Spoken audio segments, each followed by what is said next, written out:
Yazılan yazıyla verilmiş hüküm, bana düşen işte sigaram ve sen.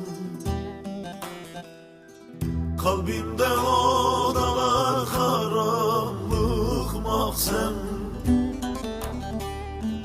efkarda beynime vuruyor kasten. Bugünden sonra olur mu yar benden? Bana düşen işte sigaram ve sen. Kalbimde odalar karanlık mahzen, efkarda beynime vuruyor kasten.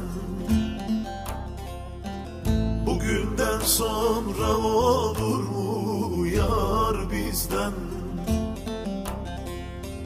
Bana düşen işte sigaram ve sen.